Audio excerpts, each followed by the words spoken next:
Hi hello friends, welcome back to Deethu's kitchen. ನಾನಿವತ್ತು ನಿಮಗೆ ಹಲಸುಂಡೆ ಕಾಳಿನಿಂದ ವಡೆ ಮಾಡಿ ತೋರಿಸ್ತಾ ಇದ್ದೀನಿ. ಹೌದು, ನೀವು ಕೇಳೋಕ್ಕೆ ಸ್ವಲ್ಪ ಡಿಫ್ರೆಂಟ್ ಅನಿಸ್ಬೋದು. ಡಿಫ್ರೆಂಟ್ ಆದ ಟೇಸ್ಟ್ ಕೊಡುತ್ತೆ ಈ ವಡೆ. ಇದು ಮಾಡೋದು ತುಂಬಾ ಸುಲಭ ಮತ್ತು ಇದಕ್ಕೆ ಸಾಕಷ್ಟು ಎಣ್ಣೆನ ಅವಶ್ಯಕತೆ ಕೂಡ ಇಲ್ಲ. ತುಂಬ ಈಸಿ ಇರುತ್ತೆ, ತುಂಬ ಟೇಸ್ಟಿಯಾಗಿರುತ್ತೆ. ಯಾರು ಬೇಕಾದರೂ ಟ್ರೈ ಮಾಡ್ಬೋದು. ಬನ್ನಿ ಹಲಸುಂಡೆ ಕಾಳಿನ ವಡೆ ಹೇಗೆ ಮಾಡೋದು ಅಂತ ಹೇಳ್ಕೊಡ್ತೀನಿ. ಮೊದಲಿಗೆ ನಾನಿಲ್ಲಿ ಹಲಸುಂಡೆ ಕಾಳನ್ನು ನೆನೆಸ್ಕೊಂಡಿದ್ದೀನಿ. ನಾನೊಂದು 3 ಅವರ್ ನೆನೆಸಿಟ್ಕೊಂಡಿದ್ದೀನಿ. ಅಳತೆಗೆ ನಾನೊಂದು ಕಪ್ಪಲ್ಲಿ ಅಳತೆ ಮಾಡಿಟ್ಕೊಂಡಿದ್ದೀನಿ. ನೋಡಿ, ಈ ಕಪ್ಪಲ್ಲಿ ನಾನು 1 ಕಪ್ಪಷ್ಟು ಕಾಳನ್ನು ಹಾಕಿ 1.5 ಕಪ್ಪಷ್ಟು ನೀರು ಹಾಕಿ ಒಂದು 3 ಅವರ್ ನೆನೆಸ್ಕೊಂಡಾದ್ಮೇಲೆ ನಾವು ಇದನ್ನು ರುಬ್ಕೋಬೇಕಾಗತ್ತೆ. 1 ಕಪ್ಪು ಕಾಳಿಗೆ 1/4 ಕಪ್ಪಷ್ಟು ನೀರು ಹಾಕ್ಕೊಂಡು ರುಬ್ಕೋಬೇಕಾಗತ್ತೆ.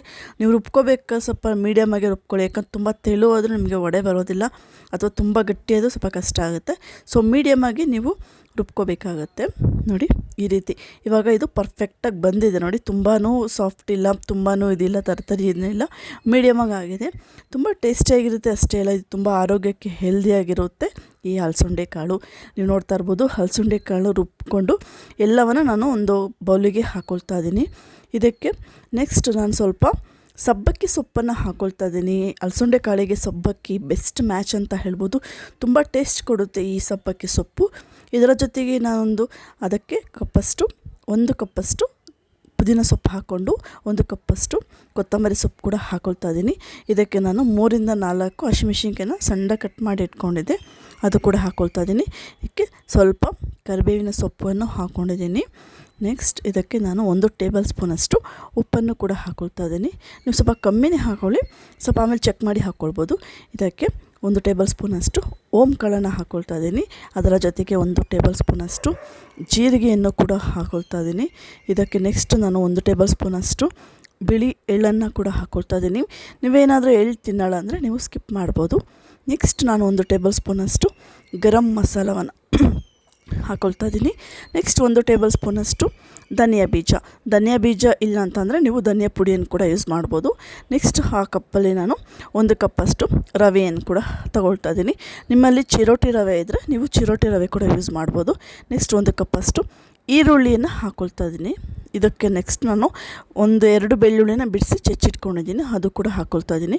ನೀವು ನೋಡ್ಕೋಬೋದು, ಇಂಗ್ರೀಡಿಯೆಂಟ್ಸ್ ಎಲ್ಲ ನೋಡ್ಕೊಂಡಿದ್ರೆ ಈಗ ಅದನ್ನು ನಾವು ಚೆನ್ನಾಗಿ ಮಿಕ್ಸ್ ಮಾಡ್ಕೋಬೇಕಾಗುತ್ತೆ. ನೋಡಿ ಈ ರೀತಿ ನಾವು ಮಿಕ್ಸ್ ಮಾಡ್ಕೋಬೇಕಾದ್ರೆ ನೀರಾಗಲಿ ಎಣ್ಣೆ ಆಗಲಿ ಏನೂ ಹಾಕ್ಕೊಳ್ಳೋದು ಬೇಡ. ನಾವು ರುಬ್ಕೊಂಡಿರ್ತೀವಲ್ಲ ಹಲಸುಂಡೆ ಕಾಳು, ಅದರಿಂದನೇ ನಾವು ನೀಟಾಗಿ ಕಲಿಸ್ಕೋಬೇಕಾಗುತ್ತೆ. ನೋಡಿ ಈ ರೀತಿ ನೀಟಾಗಿ ಮಿಕ್ಸ್ ಮಾಡ್ಕೋಬೇಕು. ನಾವು ಹಾಕಿರೋ ಪದಾರ್ಥ ಎಲ್ಲ ಒಟ್ಟಿಗೆ ಮಿಕ್ಸ್ ಆಗಬೇಕು. ಈ ಟೈಮಲ್ಲಿ ನಿಮಗೇನೋ ಸ್ವಲ್ಪ ಟೇಸ್ಟ್ ಮಾಡಿ ನೋಡಿ, ಉಪ್ಪೇನ ಬೇಕು ಅಂದರೆ ಉಪ್ಪು ಕೂಡ ಹಾಕ್ಕೊಳ್ಬೋದು. ತುಂಬ ಟೇಸ್ಟಿಯಾಗಿರುತ್ತೆ ಈ ರೆಸಿಪಿ. ಅಷ್ಟೇ ಅಲ್ಲ, ತುಂಬ ಆರೋಗ್ಯಕ್ಕೆ ಹೆಲ್ದಿಯಾಗಿರುತ್ತೆ. ನೋಡಿ ಇವಾಗ ಇದು ರೆಡಿ ಇದೆ. ನೀವೇನಾದರೂ ಫಸ್ಟ್ ಟೈಮ್ ನನ್ನ ಚಾನಲ ನೋಡ್ತಾ ಇದ್ದರೆ ಈಗಲೇ ಸಬ್ಸ್ಕ್ರೈಬ್ ಮಾಡ್ಕೊಳ್ಳಿ. ಈ ಥರ ಎಷ್ಟೊಂದು ಹೆಲ್ದಿಯಾದ ರೆಸಿಪಿಯನ್ನು ನಾನು ನನ್ನ ವೀಡಿಯೋಸ್ನಲ್ಲಿ ಹಾಕಿರ್ತೀನಿ. ನನ್ನ ಚಾನಲ್ ವಿಸಿಟ್ ಮಾಡಿ, ಯಾವುದಾದ್ರು ವೀಡಿಯೋಸ್ನ ಒಂದು ಟ್ರೈ ಮಾಡಿ ನನಗೆ ಕಮೆಂಟ್ ಮಾಡಿ. ಇನ್ನೊಂದು ಕಡೆ ಒಂದು ಪ್ಯಾನ್ ಇಟ್ಟೋದಕ್ಕೆ ಸ್ವಲ್ಪ ಎಣ್ಣೆ ಹಾಕಿ, ಸ್ವಲ್ಪ ಬಿಸಿ ಆಗಬೇಕು ಎಣ್ಣೆ. ಅಲ್ಲಿವರೆಗೂ ನಾವೀಗ ಅದನ್ನು ತಡ್ಕೊಳ್ಳೋಣ. ಇದನ್ನು ನೀವು ಒಂದು ಲೋ ಫ್ಲೇಮಲ್ಲಿ ಇಟ್ಕೊಳ್ಳಿ. ಅದಂತರ ನಾನು ಸ್ವಲ್ಪ ಕೈಗೆ ಎಣ್ಣೆನ ಹಾಕ್ಕೊಳ್ತಾ ಇದ್ದೀನಿ. ನೋಡಿ ಈ ರೀತಿ ಕೈ ನೀಟಾಗಿ ಸವರ್ಕೊಂಡು ನಾವು ತಟ್ಟೋದ್ರಿಂದ ಕೈಗೆ ಅಂಟೋದಿಲ್ಲ ಅದು. ನೋಡಿ ಈ ರೀತಿ ಸ್ವಲ್ಪನೇ ತಗೊಳ್ಳಿ. ನಿಮ್ಗೆ ಯಾವ ರೀತಿ ಶೇಪ್ ಬೇಕೋ ಆ ರೀತಿ ಮಾಡ್ಕೊಳ್ಳಿ. ನಿಮಗೆ ತೆಳ್ಳಗೆ ಬೇಕು ಅಂದರೆ ನೀವು ತೆಳ್ಳಗೆ ಮಾಡ್ಕೋಬೇಕು, ದಪ್ಪ ಬೇಕು ಅಂತ ನೀವು ದಪ್ಪ ಕೂಡ ಮಾಡ್ಕೊಳ್ಬೋದು. ಲೋ ಫ್ಲೇಮಲ್ಲಿ ಬೇಯಿಸೋದ್ರಿಂದ ಇದು ನೀಟಾಗಿ ಬೇಯುತ್ತೆ, ಹಾಗೆ ತುಂಬ ಟೇಸ್ಟಿಯಾಗಿ ಕೂಡ ಬರುತ್ತೆ. ನೋಡಿ ನೀವು ನೋಡ್ತಾ ಇರ್ಬೋದು, ಈ ರೀತಿ ತುಂಬ ಚೆನ್ನಾಗಿರುತ್ತೆ ಟೇಸ್ಟ್ ಕೂಡ. ನಾವು ಹಾಕಿರೋ ಇಂಗ್ರೀಡಿಯೆಂಟ್ಸಲ್ಲಿ ನಿಮಗೆ ಗೊತ್ತಾಗ್ಬಿಡುತ್ತೆ ಹೇಗೆ ಬರುತ್ತೆ ಇದು ಅಂತೇಳಿ.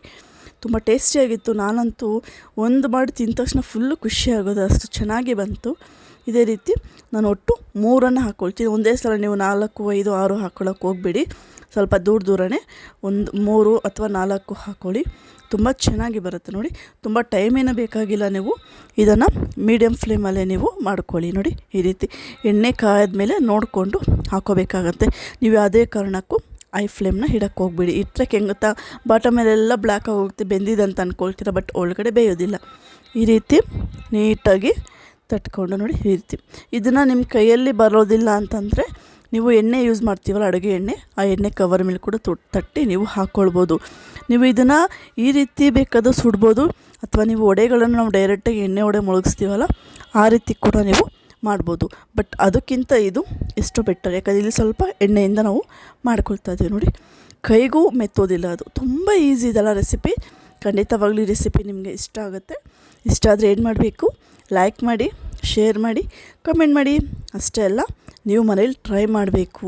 ಅದು ಹೇಗೆ ಬಂತು ಅಂಥೇಳಿ ನನಗೆ ಕಮೆಂಟ್ ಮಾಡಿ. ನೋಡಿ, ಈ ರೀತಿ ನೀವು ಅಂದ್ಕೊಳ್ಬೋದು ಅಲಸಂಡೆ ಕಾಳು ಹಾಕಿದ್ದೀವಿ, ತಳ ಹಿಡ್ಕೊಳ್ಳುತ್ತಾ ಅಥವಾ ಏನಿಲ್ಲ. ನೀವು ನೋಡ್ತಾ ಇರ್ಬೋದು ಇಷ್ಟು ಸುಲಭವಾಗಿ ನಾನು ಅದನ್ನು ನೋಡಿ ಈ ರೀತಿ ಎಷ್ಟು ಈಸಿಯಾಗಿ ತೆಗಿಬೋದಲ್ವಾ.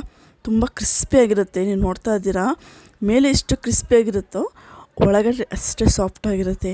ತುಂಬ ಟೇಸ್ಟಿಯಾಗಿರುತ್ತೆ. ಮಾತ್ರ ಮಕ್ಕಳಿಗೆ ಸೈಡ್ ಡಿಶ್ ಅಂತ ಹೇಳಿ ಕೊಡ್ಬೋದು. ಸ್ಕೂಲಿಂದ ಬಂದು ಏನಾದರೂ ಸ್ನ್ಯಾಕ್ಸ್ ಮಾಡಿಕೊಡಿ ಅಂದಾಗ ಮಾಡಿಕೊಡ್ಬೋದು. ಮಳೆ ಬಂದಾಗಲೂ ಅಷ್ಟೇ, ಏನಾದ್ರು ತಿನ್ನಬೇಕು ಅಂದಾಗ ಈ ಥರ ಆರೋಗ್ಯಕರವಾಗಿ ಮಾಡಿಕೊಂಡು ತಿನ್ನಿ. ತುಂಬ ಟೇಸ್ಟಿಯಾಗಿತ್ತು. ಮಾತ್ರ ನನಗೆ ತಿನ್ನೋಣ ಅಂತ ಅನ್ನಿಸ್ತಾಯಿತ್ತು. ನಾನೇ ಒಂದು 3-4 ತಿಂದ್ಬಿಟ್ಟು ಅಷ್ಟು ಚೆನ್ನಾಗಿ ಬಂದಿತ್ತು.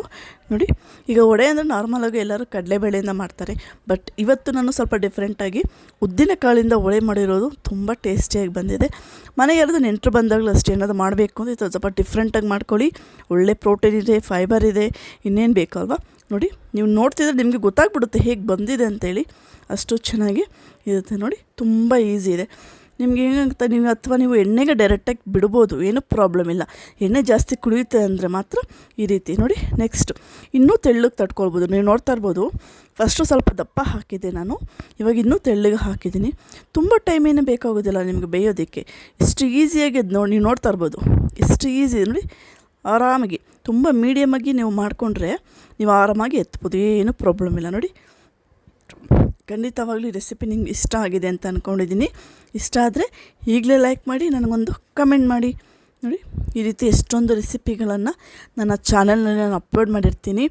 ನಾನು ಹಾಕೋ ವೀಡಿಯೋಸ್ಗಳು ನಿಮಗೆ ನೋಟಿಫಿಕೇಷನ್ ಬರ್ತಾಯಿಲ್ಲ ಅಂತಂದರೆ ನೀವು ಬೆಲ್ ಬಟನ್ ಪ್ರೆಸ್ ಮಾಡಿ ಆಲ್ ನೋಟಿಫಿಕೇಷನ್ ಕೊಟ್ಟರೆ ನಾನು ಹಾಕೋ ವೀಡಿಯೋಸ್ ಎಲ್ಲ ಬರುತ್ತೆ.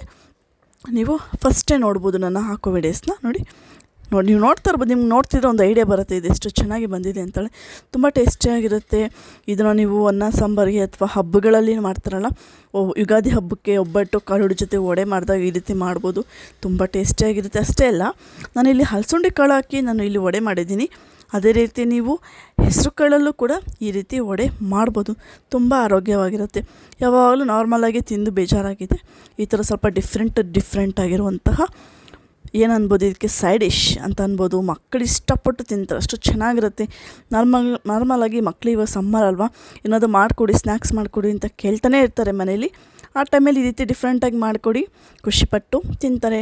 ನೋಡಿ, ತುಂಬ ಚೆನ್ನಾಗಿ ಬಂದಿದೆ. ನೀವು ನೋಡ್ತಾ ಇರ್ಬೋದು, ಮೇಲೆ ಕ್ರಿಸ್ಪಿ, ಒಳಗಡೆ ಸಾಫ್ಟು, ಎಷ್ಟು ಚೆನ್ನಾಗಿ ಬರುತ್ತೆ ಅಂದರೆ ತುಂಬ ಚೆನ್ನಾಗಿರುತ್ತೆ. ಖಂಡಿತವಾಗ್ಲೂ ನೀವೇ ಬಂದು ಕಮೆಂಟ್ ಮಾಡ್ತೀರಾ, ಅಷ್ಟು ಚೆನ್ನಾಗಿರುತ್ತೆ. ಖಂಡಿತ ಈ ವಿಡಿಯೋ ಇಷ್ಟ ಆಗಿದ್ದರೆ ಲೈಕ್ ಮಾಡಿ, ಶೇರ್ ಮಾಡಿ, ಕಮೆಂಟ್ ಮಾಡಿ. ಅದಕ್ಕೂ ಮುಂಚೆ ನನ್ನ ಚಾನಲ್ನ ಸಬ್ಸ್ಕ್ರೈಬ್ ಮಾಡಿ. Thank you.